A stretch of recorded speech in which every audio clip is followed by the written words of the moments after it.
Capitular um pouquinho aí do que a gente viu na aula passada.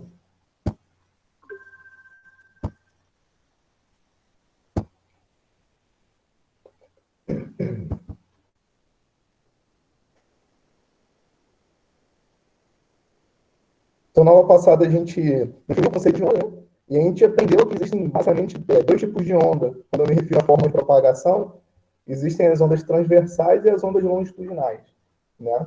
E com relação ao meio de propagação, existem também dois tipos. Você tem as ondas mecânicas, né? Que se propagam em qualquer material, no meio material, mas não se propagam no vácuo. E a gente tem as ondas eletromagnéticas, que são geradas por cargas elétricas, e essas ondas se propagam nos campos elétricos e magnéticos produzidos por essas cargas.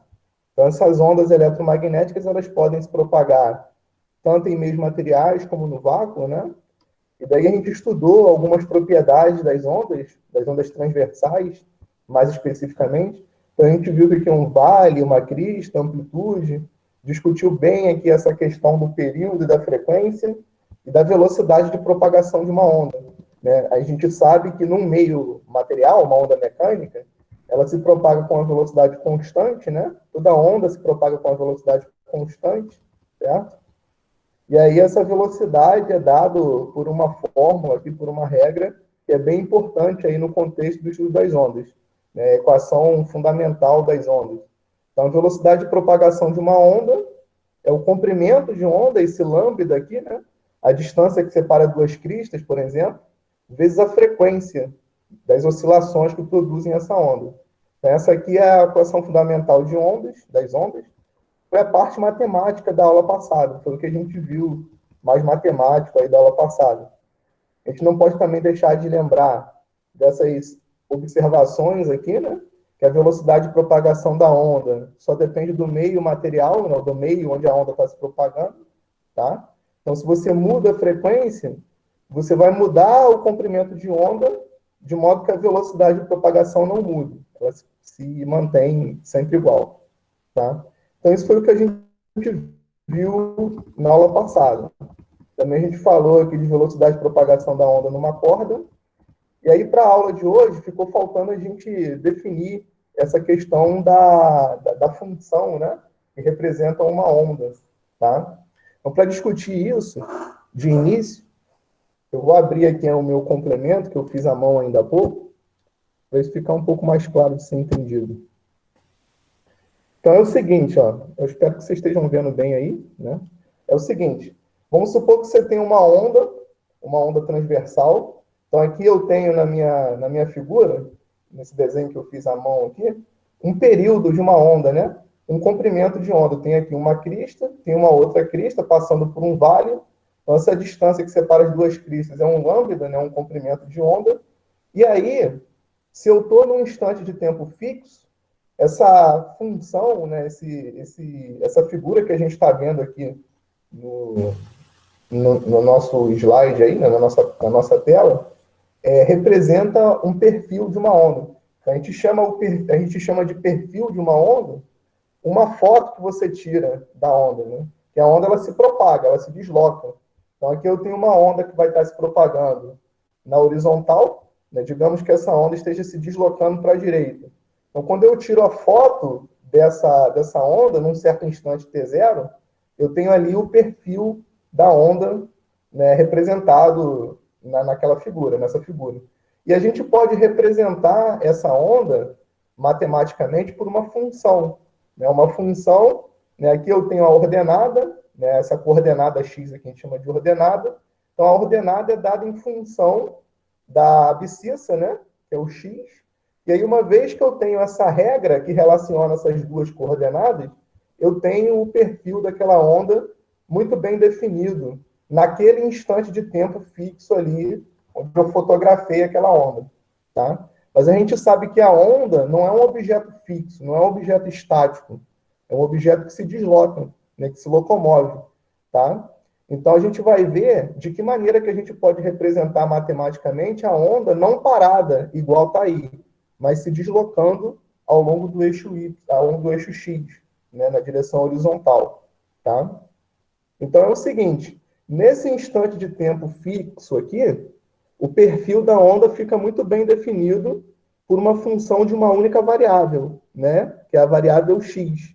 Então, para cada valor de x que eu escolher aqui, nesse eixo horizontal, essa função vai me retornar o valor de y, onde esse par, formado pelo x e pelo y, representa um ponto que está exatamente em cima dessa onda, tá? Agora, se essa onda estiver se deslocando, o que vai acontecer é que esse ponto aqui ele não vai estar estático, ele não vai estar parado, né? Se eu fixo um valor de x, o que eu vou observar é que esse ponto aqui ele vai estar subindo e descendo conforme o tempo passa. Com isso, a gente conclui que a função que representa uma onda, ela não pode depender só da variável x. Ela depende tanto de x como de t, né? Do espaço e do tempo. Tá? Então, uma onda é um sistema dinâmico, é um sistema que evolui no tempo. Né? Conforme o tempo passa, o perfil da onda vai mudando, né? Vai se deslocando pela horizontal. Tá? Então, vamos dizer que eu fixe aqui um ponto x qualquer. Tá? Não basta que eu tenha uma função de x para ter essa função muito bem definida matematicamente. Eu preciso de uma segunda variável aqui, que é o tempo. Porque conforme o tempo passa, ainda que eu fixe aqui o valor de x, a gente sabe que esse ponto está oscilando, né? Ele está subindo e descendo, repetindo o movimento que a fonte que está produzindo essa onda faz. Tá? Por isso que a onda ela é representada por uma função de duas variáveis, né? Espaço e tempo. Tá? Aqui isso está representado graficamente. Eu acho que tem uma aluna tentando entrar aí. Ah, é? Eu não, nem percebi. Só um minuto. Obrigado. Tá, então, aqui nessa figura, a gente tem isso aí melhor representado, né? Então, você tem aqui, num tempo t0, né? Num tempo inicial, a onda, com um certo perfil, numa certa posição, né? E daí, conforme o tempo passa, eu passo do tempo t0 para um tempo t, essa onda ela caminha, ela dá uma deslocada. E aí ela vai estar ocupando essa posição pontilhada que eu coloquei aqui por trás, tá vendo? Então, se você observar, para esse x fixo aqui, esse ponto aqui, né, da onda, no tempo t0, está associado a um y mais baixo, tá vendo? No tempo t, vai estar associado a um y um pouco mais alto. Então, você observa que esse y aqui, para cada valor de x que eu escolher, vai estar variando conforme o tempo passa. Por isso que essa função ela depende de duas variáveis, da variável espacial e da variável temporal. Tá? E aí, como é que eu posso fazer para determinar, né, a relação entre essas duas variáveis aqui no argumento da função, que representa uma onda? Né? A gente vai voltar agora para o nosso slide. Então, aqui nesse slide eu tenho essa discussão que eu acabei de fazer com vocês. No tempo fixo, né, num tempo determinado, o perfil da onda só depende de uma variável, mas como a onda é um objeto dinâmico que evolui no tempo, de um modo geral, a onda ela é representada por uma função de x e t. Tá? E aí, como é que eu posso fazer para determinar de que maneira que essa função f aqui vai depender dessas variáveis x e t? Tá? O que a gente vai fazer, né, a gente vai lançar a mão aí de um artifício que é considerar dois sistemas de referência. Eu não sei se está dando para ver bem, eu vou até aumentar aqui um pouco.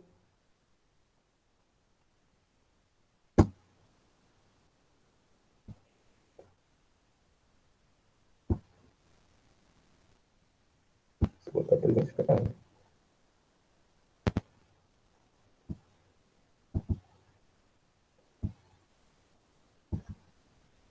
Tá, então, o que a gente vai fazer, para a gente poder determinar aí a regrinha dessas variáveis x e t no argumento da função que representa uma onda, é considerar dois sistemas de referência. Vocês estão vendo aqui, eu tenho um O e um O', né? Então, esses dois sistemas de referência aí, um deles está parado, está fixo no espaço, né? Que é esse O, enquanto que esse O', ele está se deslocando junto com a onda. Ou seja, em relação a esse referencial O' aqui, o pulso, esse pulso que a gente está vendo desenhado, ele está sempre estático, ele está parado em relação a esse referencial O'. Isso quer dizer que, em relação a esse referencial O' aqui, eu só preciso de uma variável para representar esse pulso, que é a variável espacial, né? Já que ele está fixo em relação a esse referencial. É como se eu estivesse carregando a foto, né, de um perfil da onda na minha mão e estivesse caminhando com essa foto na minha mão, tá? Então, em relação a esse referencial linha, o meu pulso ele está parado, ele está estático. E daí, em relação a esse referencial linha, tudo fica mais simples, porque eu só tenho uma variável para definir, né, esse pulso, para definir o perfil desse pulso, que é a variável x', que é aquele valor da abscissa, né, da coordenada horizontal, associado a esse referencial O', tá? Então, nesse referencial O', esse pulso aqui, ele é uma função exclusivamente de x'. Basta x' para eu definir muito bem esse pulso, tá? O perfil desse pulso. E aí, se eu souber fazer uma relação entre as coordenadas de O', que é x' e y', com as coordenadas do referencial O, que é esse no qual o pulso se desloca, aí eu vou conseguir escrever, né, a minha função, a regra que determina a forma desse pulso, né, em relação às coordenadas do referencial O, que é aquele no qual esse pulso está se deslocando, tá?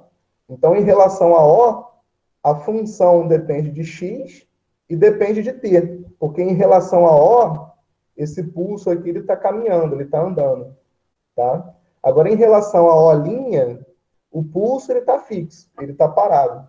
Então, se eu sei representar esse pulso em relação a O', que é algo mais fácil de se fazer, e eu consigo fazer a relação entre as coordenadas de O' com as coordenadas de O, então eu consigo determinar a regra, né, que define esse pulso nas coordenadas x e t desse referencial no qual ele se move, tá? Para isso, a gente precisa conhecer as transformadas, ou as transformações de Galileu, que é o que a gente vai discutir aqui agora, rapidinho. Vou abrir um parênteses. Tá? Acho que está meio claro aqui em cima, mas vai dar para entender. Se tiver difícil de entender isso aí, vocês podem me parar e perguntar, tá bom? Porque é um assunto que é um pouco mais complicado mesmo, mais abstrato. Então é o seguinte, o que são as transformações, né, as transformadas de Galileu?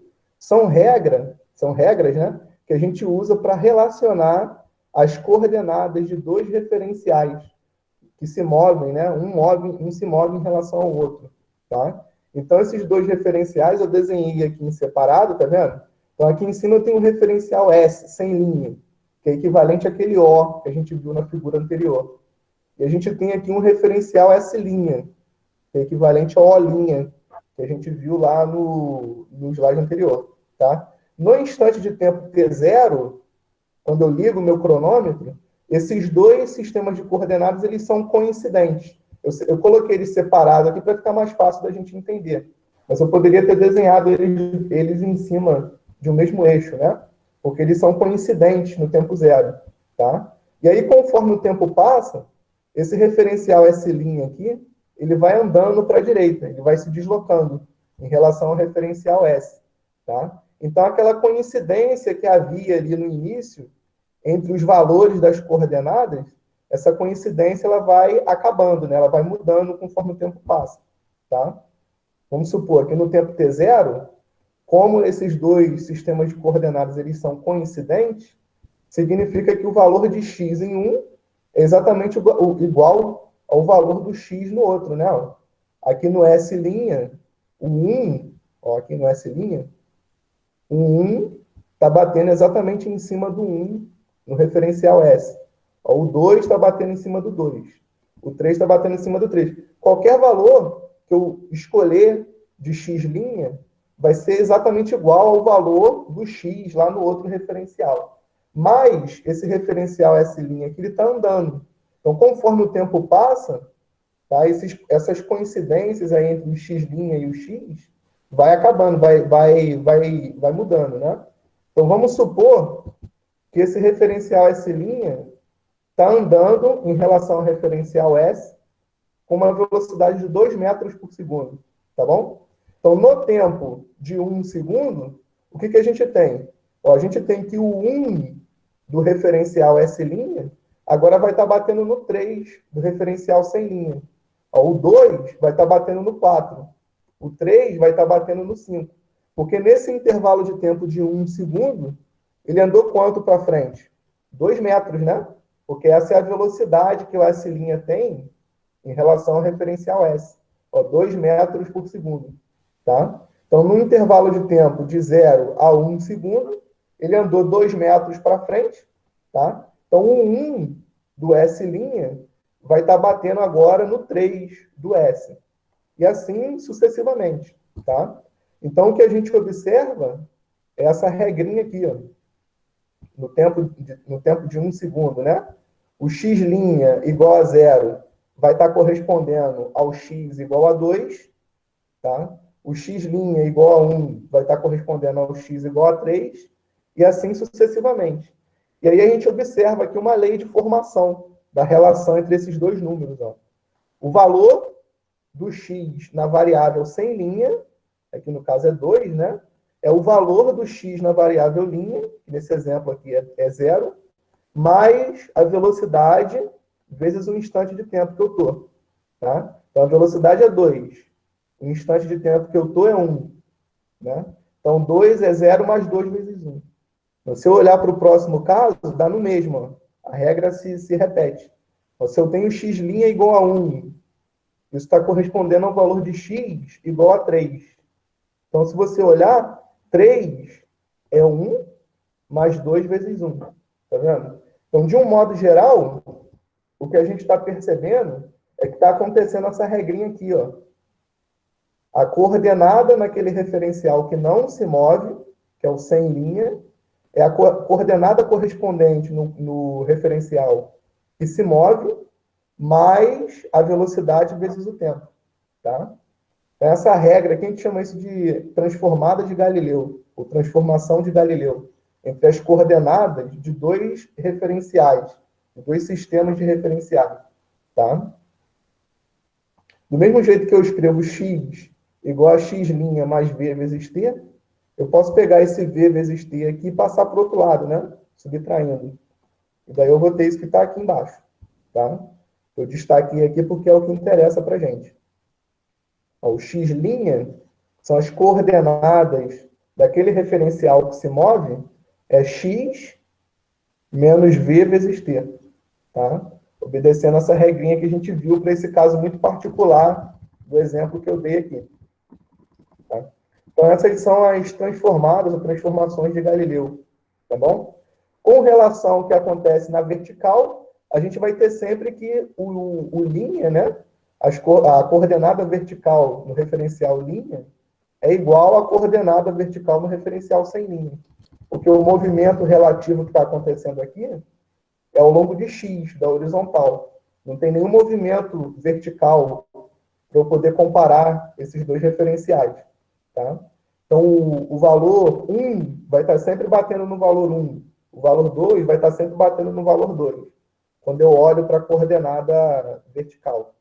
Tá? Então, o conjunto das transformações de Galileu aí, para esse sistema de duas dimensões, são essas duas que a gente está vendo. Tá? X' é x menos vt. Tá? E aí, se eu retornar lá para a minha função, que representa a onda,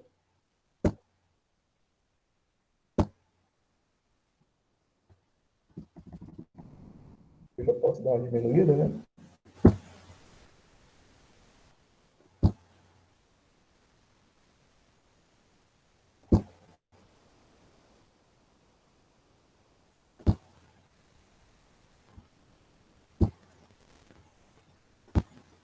Tá, então, se eu for olhar pelo referencial linha, que é aquele que está se movendo junto com a onda, junto com o pulso, eu vou ter essa regra aqui, né? Essa lei de função aqui. O y, a altura ali, né, de um certo ponto da onda, vai ser uma função exclusivamente de x', porque aquele objeto em relação ao referencial S' está parado, então não depende do tempo. Mas se eu quiser olhar esse movimento, né, se eu quiser olhar o perfil dessa onda pelo referencial sem linha, então eu vou ter que passar desse linha para o sem linha, né? Então, qual que é a relação entre o y' e o y sem linha? Ó, o y' é sempre igual ao y sem linha, porque o movimento relativo entre os dois referenciais é na horizontal, é ao longo do eixo x, tá? E quando eu passo do x' para as coordenadas sem linha... Vinícius, Oi. explica de novo essa correlação aí do y' e y. Eu perdi um pouquinho. É porque vamos voltar aqui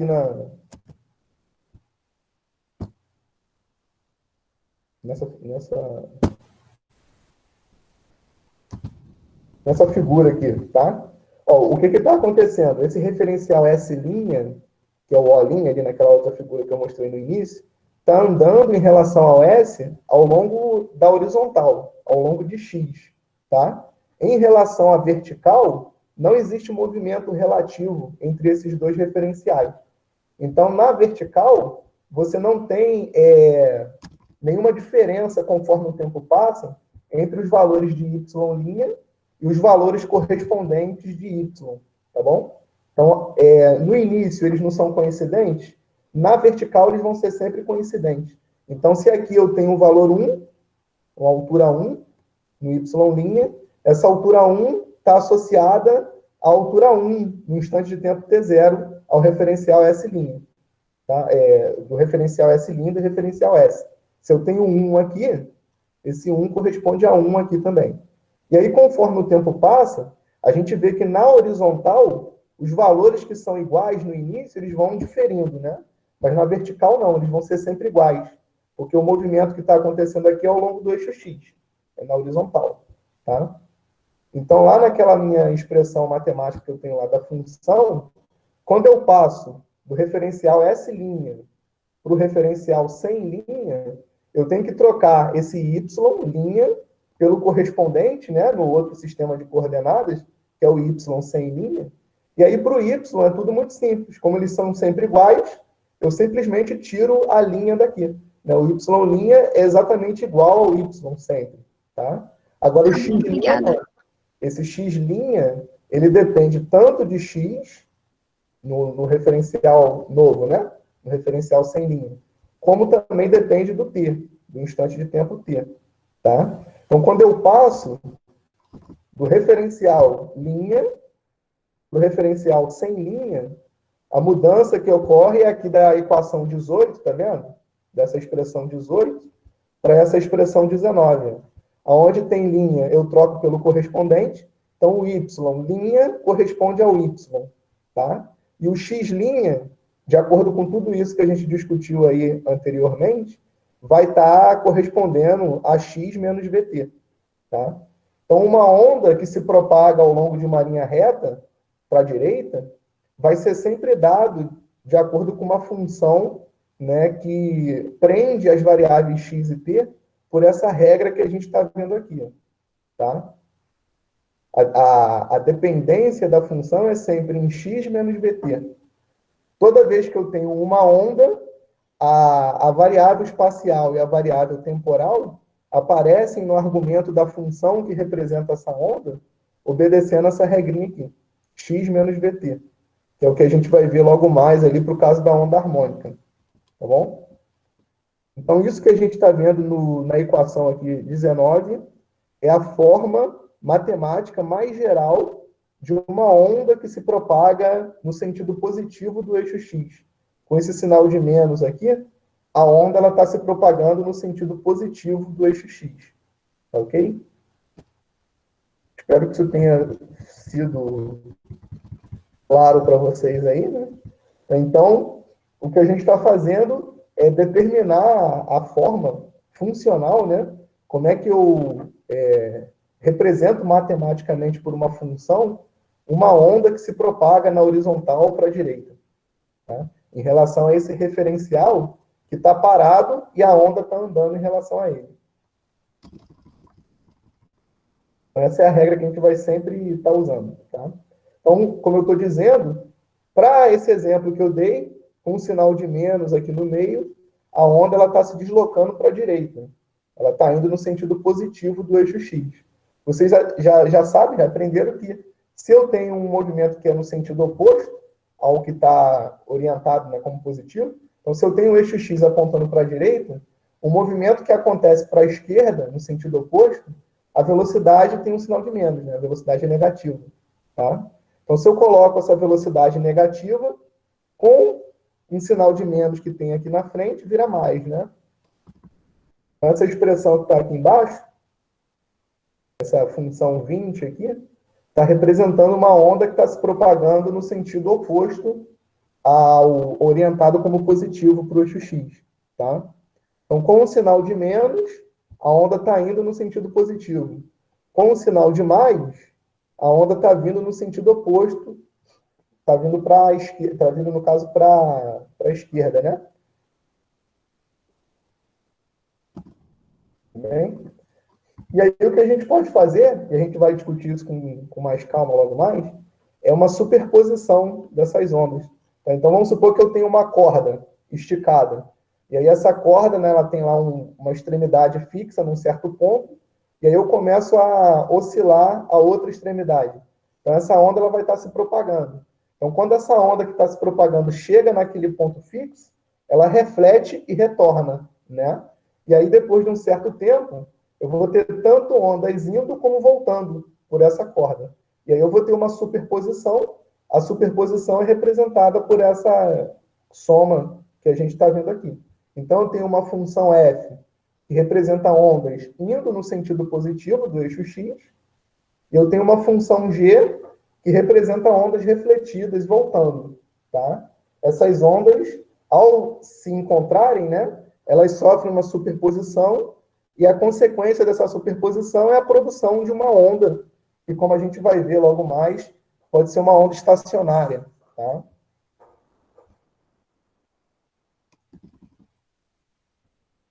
Então, vocês estão vendo, até aqui, né? Até essa forma 19, que essa função aqui está muito em aberto. Ela está muito ainda indefinida. Né? A gente só sabe que para uma onda, a variável espacial e a variável temporal, elas devem aparecer no argumento da função, obedecendo essa regrinha.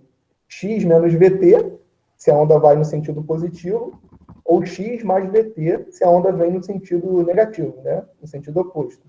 Mas, essa função, né, tanto G como F, está muito indefinido, né, até agora. Né? Isso porque a gente não especificou qual é o tipo de onda que a gente está trabalhando. Né? Essas duas fórmulas aí, elas são fórmulas gerais, elas valem para qualquer tipo, para qualquer forma de onda. Tá? Uma onda muito importante, que a gente precisa conhecer, é a onda harmônica. Então, o que é uma onda harmônica? É aquela onda que a fonte que está produzindo ela está realizando um movimento harmônico simples. Então, tem um cara aqui segurando a corda, né? E aí a mão desse cara sobe e desce, fazendo um movimento harmônico simples, tá? E aí a forma que essa onda vai ter é a forma de um cosseno ou de um seno. Né? Se vocês forem olhar lá o gráfico da função seno ou da função cosseno, tem exatamente essa forma aqui, tá? Então essa é a onda harmônica. Ela é chamada de harmônica justamente porque ela vai ser representada por uma função seno ou uma função cosseno. Nessas funções trigonométricas, na matemática, a gente chama isso de funções harmônicas. Tá?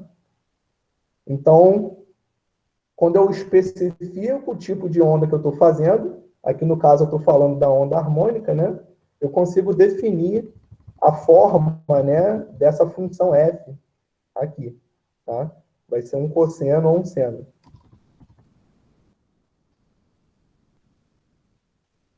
Então, essa aqui, ó, 22, é a expressão de uma onda, né, que se desloca no sentido positivo do eixo x, e não é uma onda qualquer, é uma onda harmônica. Por que eu sei que essa onda é harmônica?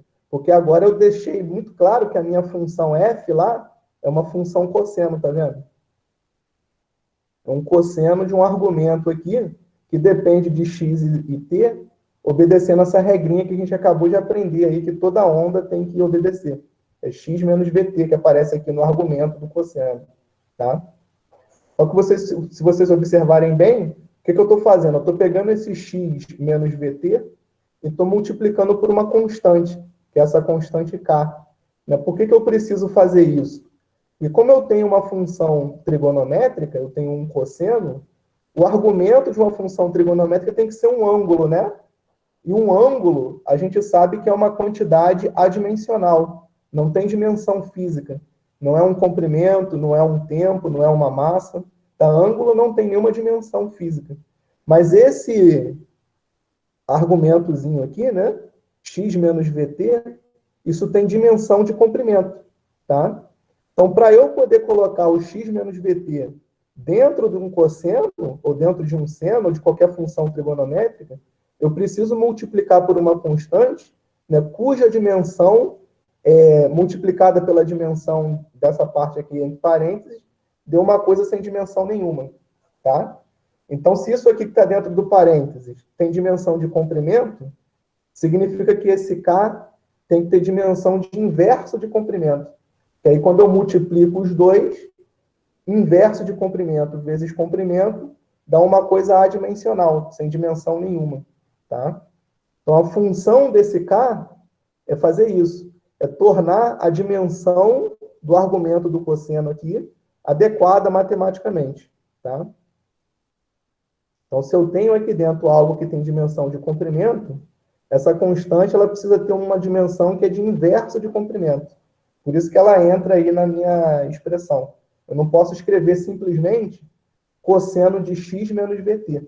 Eu tenho que ter essa constante aqui que vai pacificar, né, a dimensão aí do argumento da minha função trigonométrica. Tá? E o delta é uma constante de fase que a gente pode colocar aqui para essa função ela ficar mais geral, mais genérica. Tá? Sem esse delta, eu estaria obrigando a minha onda a ser produzida inicialmente do ponto mais alto aqui. Tá? Mas eu posso dizer que a minha onda começou, né, a minha fonte começou a se mover aqui no meio, na altura zero. Tá? E quem dá liberdade para você escolher a posição inicial, onde a onda vai começar, é esse delta que está aqui. Tá? Então, a função desse delta dá liberdade de escolha aí para a posição inicial aqui da fonte que está produzindo a onda. Ok? Vocês observam o seguinte, ó, essa expressão que a gente está vendo aqui, a 22, que é a função que representa uma onda harmônica propagando para a direita, né, no sentido positivo, tem a cara muito parecida, né, similar à função horária do movimento harmônico simples, que a gente estudou aí algumas aulas anteriores. Né? E é por isso que a gente estudou, na verdade, aquele assunto, né, movimento harmônico simples, porque aquilo ali dá base para a gente entender melhor o comportamento das ondas harmônicas. E essas ondas harmônicas, elas são muito importantes, porque apesar delas serem muito simples, né, é o tipo de onda que tem a forma mais simples que a gente pode produzir. Tá? Apesar disso, essas ondas elas cumprem um papel muito importante na física, porque qualquer outro fenômeno ondulatório que você possa imaginar, ele pode ser representado por uma superposição de ondas desse tipo aqui, com amplitudes e frequências variadas. Tá? Essa superposição, a gente dá um nome a isso de série de Fourier. Existe uma área da matemática, esse assunto ele é tão grande, né, ele é tão vasto, que existe uma área da matemática que estuda só isso. Tá? É chamada análise de Fourier. A análise de Fourier é um ramo da matemática aí, tem a ver com essa coisa de você estar formando padrões ondulatórios, né? A partir de séries, você vai somando, vai superpondo várias ondas harmônicas, e aí você vai formando padrões ondulatórios mais diversos aí. Então, recapitulando o que a gente viu até aqui, né? A onda, seja ela qual for, né, uma onda que se propaga para a direita, no sentido positivo do eixo x, é uma função de duas variáveis. Né? Que variáveis são essas? A posição, né, o x, e o tempo, t. Tá? Essas duas variáveis, x e t, elas não podem aparecer de qualquer jeito dentro da função que representa a onda. Elas têm que aparecer obedecendo essa regra que a gente está aqui, x menos vt. Tá? E para o caso de uma onda harmônica, que é a onda mais importante, né, que a gente precisa estudar, a função é uma função cosseno. Ou poderia ser uma função seno também, né? Como a gente viu já algumas aulas atrás, a função seno e a função cosseno são praticamente a mesma. Né? O que muda é o valor aqui da constante de fase, que a gente pode mexer, alterar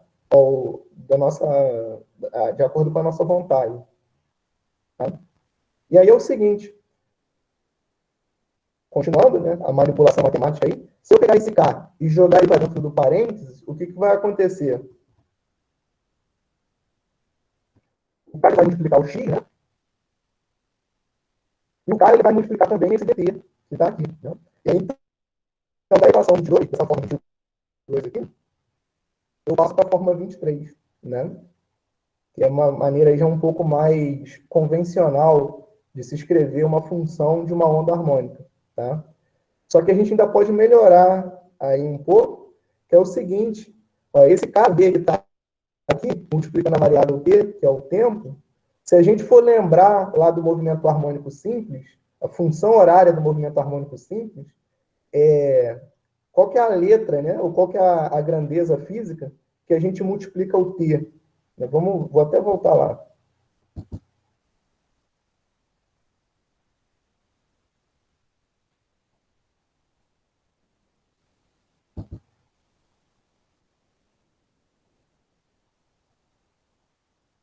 Aqui. Tá vendo? Se a gente retornar aí para aquilo que a gente já viu, para o MHS, movimento harmônico simples, o que multiplica o t, a variável tempo, né? É esse ômega, é a frequência angular, né? Então, eu posso pegar lá naquela minha expressão, onde aparece aquele kV, e trocar o kV por ômega. Aquilo tem que ter uma dimensão de frequência angular, mais especificamente.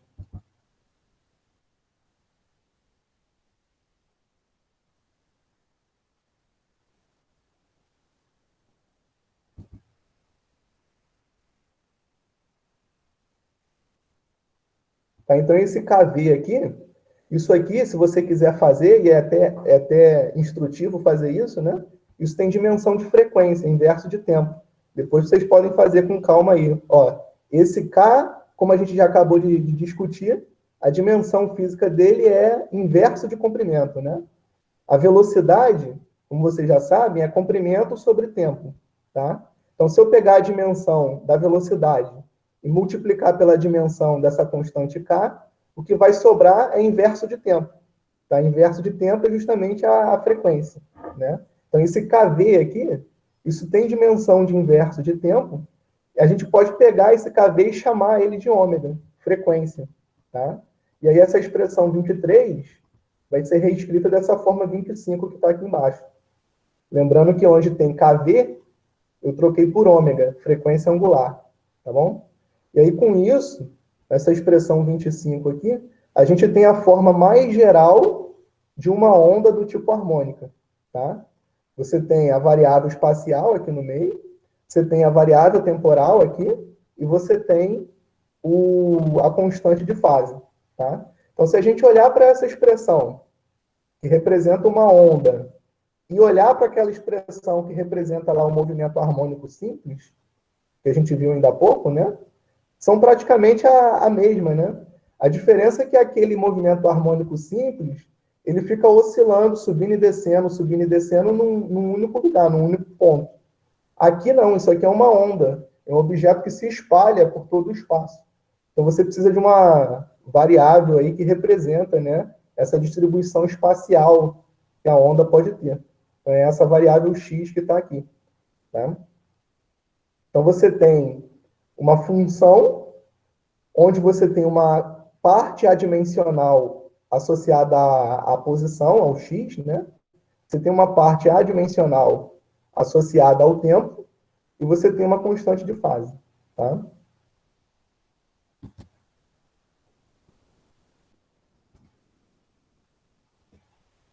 Ó, vamos ver o que está escrito nessa observação aqui. Ômega é a frequência angular correspondente ao MHS realizado pela fonte da onda e por todos os pontos conforme a onda se desloca pela corda. Tá? Então, como a gente viu, né, aquela fonte, que no caso da onda harmônica, aqui nessa figura, é a mão, então essa mão está subindo e descendo, existe uma frequência associada a esse movimento, tá? Essa frequência define o ômega da onda, porque esse movimento que a fonte faz, ele é repetido por todos os pontos que formam essa onda aqui, né, essa corda. Então, se eu olhar para esse pontinho aqui, onde está o cursor do meu computador, esse ponto ele fica subindo e descendo, subindo e descendo, subindo e descendo, repetindo o movimento que a mão está fazendo, que é a fonte da onda. Aí, assim também faz todos os outros pontos dessa onda, né? Então, a frequência desse movimento de subir e descer, é a frequência que a gente define para a onda como um todo, que está associada ao valor desse ômega aí. Tá? E aí tem algumas observações aqui, né? Também importantes, mas que são detalhes mais difíceis de lembrar, né? Então, dessa relação que a gente acabou de impor ali em cima, né? KV igual a ômega, a gente pode escrever que o K é ômega sobre V, tá? Mas a gente já aprendeu há algum tempo atrás que o ômega é 2π sobre T, né? É a frequência angular, então é 2π sobre o período, tá?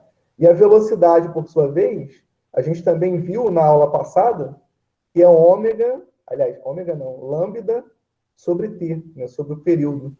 Então, se eu pego essa expressão aqui, 2π sobre T, e coloco aqui em cima, pego essa expressão aqui, lambda sobre T, e coloco aqui embaixo, o resultado que vai dar para mim, ó, é isso aqui, ó. O K é 2π sobre lambda. 2π sobre lambda. Então, você vê que o K e o ômega, né? Esse ômega e esse K, eles têm essas duas quantidades físicas, elas são muito semelhantes, né? Até na forma, né, na expressão. O que é o ômega? O ômega é algo que está associado ao tempo. É uma frequência que está associada ao tempo, né, logicamente. O K é algo análogo, mas que está associado à posição.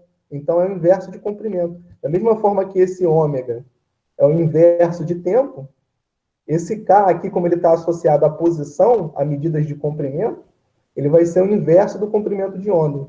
Tá? Então, a dimensão física do ômega é inverso de tempo. A dimensão física do K é inverso de comprimento. Tá?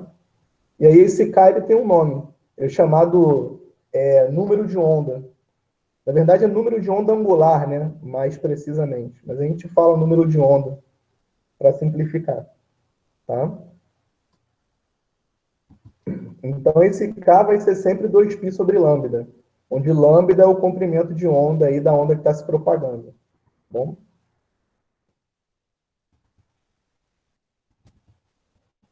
Eu acho que é muita informação, né? Mas a gente vai fazer exercício disso logo mais, se vocês estiverem preocupados. Aqui a gente já vai falar sobre o princípio da superposição. O que acontece é o seguinte, quando eu tenho várias ondas se propagando num certo meio, a superposição dessas várias ondas resulta numa onda, né? Então, isso é o que a gente chama de princípio da superposição, tá? E a gente vai ver que o princípio da superposição está associado ao fenômeno da interferência. Então, acho que para a aula de hoje é melhor não entrar nesse assunto, porque isso aqui já vai dar um pouco mais de trabalho, tá? Para a gente entender. Já são 9h20. Então, essa parte aqui de interferência, o princípio da superposição, a gente vai deixar para a próxima aula, tá? Então, o que é o princípio da superposição? Para já ir adiantando. É essa possibilidade que você tem de obter uma onda a partir da superposição de outras. Tá? Então, vamos supor que você faça uma onda se propagar numa corda para a direita. E daí você pega uma nova fonte e coloca ali naquele ponto, onde está a fonte inicial, produzindo uma segunda onda. Essas duas ondas, elas vão estar se propagando no mesmo meio, e aí elas vão estar se juntando, né? Elas vão se superpor. O produto dessa superposição é uma nova onda, tá?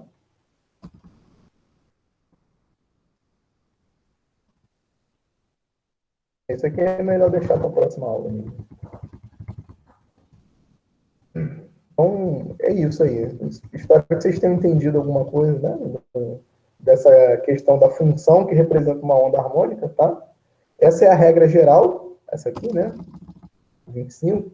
É a regra geral que representa uma onda harmônica, tá? Então, você tem um K, que é uma constante, né?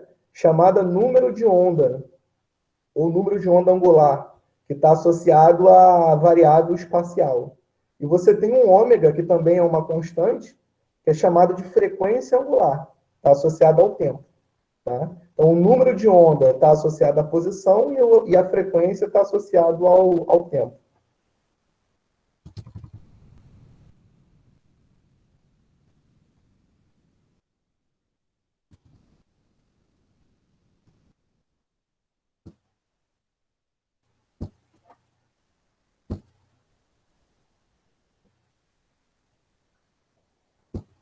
Vou colocar aqui a lista.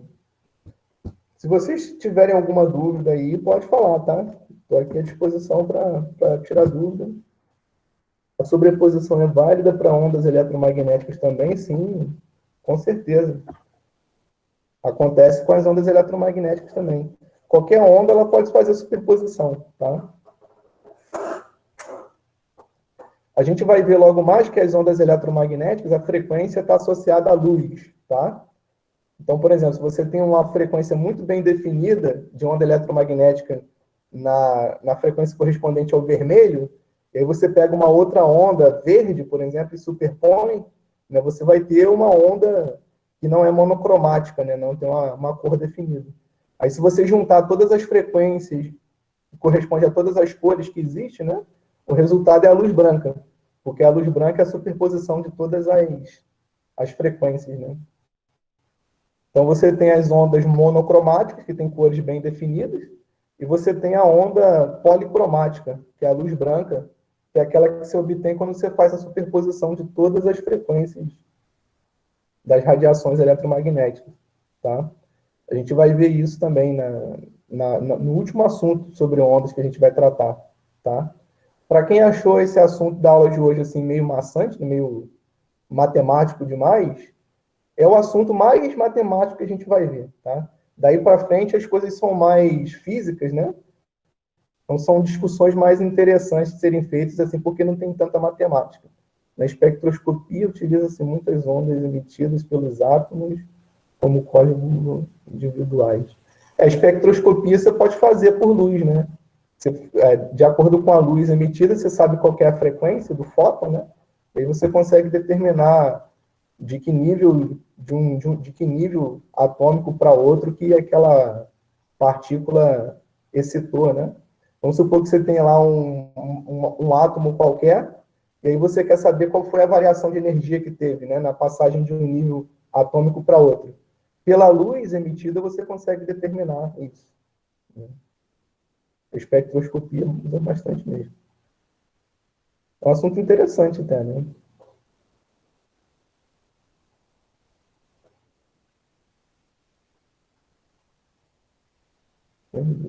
Também é verdade. A gente vai estudar um efeito chamado efeito Doppler, né? Com o efeito Doppler, de acordo com a luz que você recebe, você consegue saber se uma estrela ou um corpo celeste está se aproximando ou se afastando pela luz que ele emite, né? Porque vamos supor que ele tenha que emitir uma certa luz com uma frequência baixa, mas a luz que ele está emitindo está com uma frequência mais alta do que o esperado. Isso significa que ele está se aproximando e tal. Isso é bem interessante.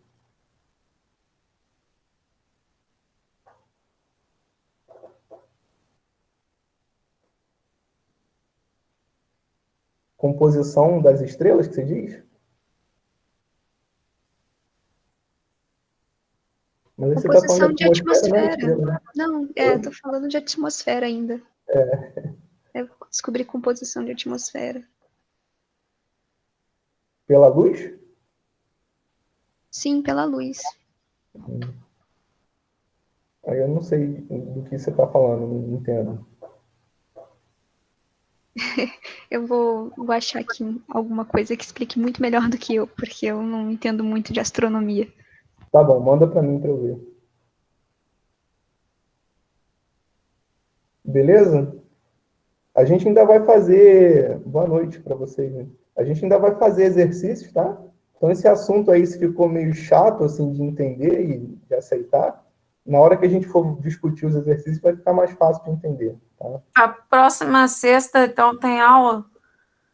No caso, a próxima sexta seria a sexta dessa semana, né?